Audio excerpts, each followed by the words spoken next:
नमस्कार दोस्तों, चलिए जानते हैं मध्य प्रदेश के तमाम बड़ी खबरों को केवल 5 मिनट में। लेकिन उससे पहले आप ये वीडियो कहां से देख रहे हैं हमें कमेंट बॉक्स में जरूर बताएं। साथ ही वीडियो को लाइक करके चैनल को सब्सक्राइब जरूर कर दें। जबलपुर के ग्रेनेडियर्स रेजिमेंटल सेंटर में एक अग्निवीर का फर्जीवाड़ा सामने आया है। आरोपित पप्पू कुमार शाह उर्फ आयुष्मान आशीष ने अग्निवीर बनने के लिए अपने आधार कार्ड और अन्य दस्तावेजों में हेराफेरी की सेना ने आरोपी को बर्खास्त कर दिया है और पुलिस ने एफआईआर दर्ज कर जांच शुरू कर दी है। 84 वर्षीय मीसाबंदी संतोष भारती ने स्वतंत्रता दिवस समारोह में उच्च शिक्षा मंत्री इंद्र सिंह परमार से सम्मान लेने से इनकार कर दिया। उन्होंने सम्मान के बदले न्याय की मांग की। भारती का कहना है कि 40 साल पहले उन्होंने हाउसिंग बोर्ड से जमीन खरीदी थी, लेकिन 5,000 रुपये की रिश्वत नहीं देने के कारण आज तक रजिस्ट्री नहीं हुई है। ये सरपंच उन शीर्ष प्रदर्शन करने वाले ग्राम पंचायतों का प्रतिनिधित्व करते हैं जिन्हें स्वच्छ भारत मिशन ग्रामीण SBMG के तहत ODF+ घोषित किया गया है और जल जीवन मिशन के तहत हर घर जल प्रमाणित किया गया है। इनके गांव न केवल स्वच्छता और सुरक्षित जल की उपलब्धता के मॉडल हैं, बल्कि सामुदायिक नेतृत्व, महिला नेतृत्व और पर्यावरणीय रूप से सतत विकास की सफलता को भी दर्शाते हैं। मध्य प्रदेश में एक बार फिर से बारिश का दौर शुरू हो गया है। मौसम विभाग ने 2 जिलों बैतूल और बुरहानपुर में अत्यधिक भारी बारिश का येलो अलर्ट जारी किया है। इसके अलावा 13 अन्य जिलों में भी भारी बारिश की संभावना जताई गई है। मौसम विभाग ने कई जिलों में बिजली गिरने की भी चेतावनी जारी की है। मुख्यमंत्री डॉ मोहन यादव ने जन्माष्टमी पर प्रदेशवासियों को शुभकामनाएं दी। उन्होंने कहा कि भगवान श्री कृष्ण का जीवन हमें साहस, धैर्य और धर्म के मार्ग पर चलने की प्रेरणा देता है। सीएम डॉ मोहन यादव ने कहा, प्रधानमंत्री मोदी ने प्रधानमंत्री विकसित भारत रोजगार योजना के माध्यम से 3 करोड़ 50 लाख से अधिक युवाओं को रोजगार देने का संकल्प व्यक्त किया है, जो अभिनंदनीय है। नैनीताल जिला पंचायत चुनाव से जुड़ा यह घटनाक्रम अब पूरी तरह राजनीतिक रंग ले चुका है। कांग्रेस के अपहरण के आरोप और सदस्यों के वीडियो बयान ने पूरे मामले को उलझा दिया है। दमोह जिले के हट्टा ब्लॉक के बिला कला गांव में मिडिल स्कूल की कक्षाएं जर्जर भवन के कारण तंबू के नीचे लग रही हैं। बच्चे जमीन पर बैठकर पढ़ रहे हैं और सभी कक्षाएं एक साथ चल रही हैं। उपराष्ट्रपति चुनाव के लिए 9 सितंबर को मतदान होने वाला है। भारतीय जनता पार्टी ने अपने उम्मीदवार को अंतिम रूप देने के लिए तैयारियां तेज कर दी हैं। सूत्रों के अनुसार दिल्ली के उपराज्यपाल VK सक्सेना और बिहार के राज्यपाल आरिफ मोहम्मद खान संभावित उम्मीदवारों की सूची में शामिल हैं। इसके अलावा गुजरात के राज्यपाल आचार्य देवव्रत, कर्नाटक के राज्यपाल थावरचंद गहलोत, सिक्किम के राज्यपाल ओम माथुर और जम्मू कश्मीर के उपराज्यपाल मनोज सिन्हा का नाम भी चर्चा में है।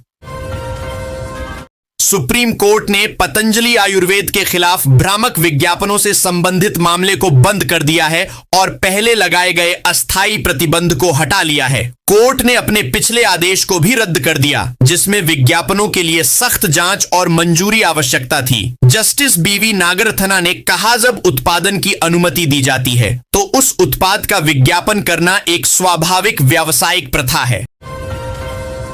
मध्य प्रदेश में जन्माष्टमी 2025 की धूम देखने को मिल रही है। मुख्यमंत्री डॉ मोहन यादव ने प्रदेशवासियों को शुभकामनाएं देते हुए कहा कि भगवान श्री कृष्ण की हर लीला को तीर्थ रूप में विकसित किया जा रहा है। उज्जैन, रायसेन और अन्य शहरों में विशेष कार्यक्रम और कृष्ण लीलाओं का आयोजन किया गया। कांग्रेस नेता राहुल गांधी ने हाल ही में एक वीडियो साझा कर वोट चोरी के खिलाफ एक नई मुहिम शुरू की है। इस अभियान का नाम चोरी चोरी चुपके चुपके रखा गया है, जो मतदाताओं के बीच जागरूकता फैलाने और लोकतांत्रिक प्रक्रिया में पारदर्शिता की मांग को रेखांकित करता है। वीडियो में राहुल गांधी ने आरोप लगाया कि कुछ ताकतें लोकतंत्र को कमजोर करने के लिए वोटों में हेरफेर कर रही हैं। भारतीय जनता पार्टी और राष्ट्रीय स्वयंसेवक संघ के नेता राम माधव ने दोनों संगठनों के बीच मतभेद की अफवाहों को सिरे से खारिज कर दिया। उन्होंने कहा कि बीजेपी और आरएसएस एक ही वैचारिक परिवार का हिस्सा है। समाचार एजेंसी एएनआई से बात करते हुए माधव ने स्पष्ट किया कि बीजेपी राजनीति के क्षेत्र में काम करती है, जबकि आरएसएस सामाजिक सेवा पर केंद्रित है। उन्होंने जोर देकर कहा कि दोनों संगठनों के बीच कोई तनाव नहीं है। भारत ही नहीं बल्कि दुनिया में रेलवे का नेटवर्क काफी बड़ा है। यह लोगों के लिए बहुत ही सस्ता माध्यम है जो लोगों को उनके गंतव्य तक पहुंचाता है। इस दौरान उन्हें विभिन्न स्थानों के कलर, रीति रिवाज, भाषा और खान पान से भी रूबरू होने का मौका मिलता है। भारतीय रेलवे के इतिहास के बारे में तो हम कई बार बात कर चुके हैं, लेकिन आज हम आपको दुनिया के एक अनोखे रेलवे स्टेशन के बारे में बताएंगे जो केवल एक स्कूली लड़की के लिए सालों तक चलता रहा। अगर तुलसी के पौधे में जिद्दी कीड़े लग गए हैं तो सिर्फ पानी का छिड़काव करने से कोई फायदा नहीं मिलेगा। इसके लिए कुछ आसान और घरेलू पाउडर का इस्तेमाल बेहद असरदार होता है। ये पाउडर पौधे को सुरक्षित रखकर कीड़ों से छुटकारा दिलाने में मदद करते हैं। क्रिकेट के इतिहास में एक मैच ऐसा भी रहा जिसने क्रिकेट जगत को हिलाकर रख दिया था। यह अब तक का सबसे विवादित मैच भी माना जाता है। यह मैच पाकिस्तान और इंग्लैंड के बीच 2006 में खेले गए ओवल टेस्ट का था। चलिए जानते हैं कि आखिर इस मैच में क्या हुआ था।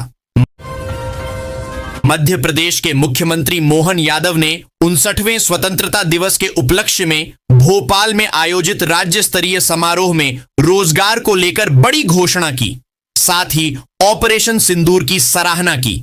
उन्होंने राज्य में जन कल्याण के लिए अपनी घटना पर संज्ञान लेते हुए मुख्यमंत्री नायब सिंह सैनी ने सख्त कदम उठाए। उन्होंने भिवानी के पुलिस अधीक्षक एसपी का तबादला कर दिया और पुलिस विभाग को कड़ी चेतावनी दी कि इस तरह की लापरवाही किसी भी हाल में बर्दाश्त नहीं की जाएगी। जवाहरलाल नेहरू कृषि विश्वविद्यालय के वैज्ञानिकों ने उच्च गुणवत्ता वाले फॉरेस्ट्री ट्रीज तैयार करने में सफलता हासिल की है। ये तेजी से बढ़ेंगे, कार्बन डाइऑक्साइड ज्यादा अवशोषित करेंगे। इससे न केवल जंगलों को तेजी से तैयार करने में मदद मिलेगी बल्कि किसानों को भी लाभ मिलेगा। मध्य प्रदेश जल्द ही ब्रिजों का प्रदेश भी बन जाएगा। वहीं एक और रिकॉर्ड एमपी के नाम होगा, क्योंकि 1.5 साल में यहां एक साथ 21 bridge, a network of roads will be laid in MP, तैयार होंगे।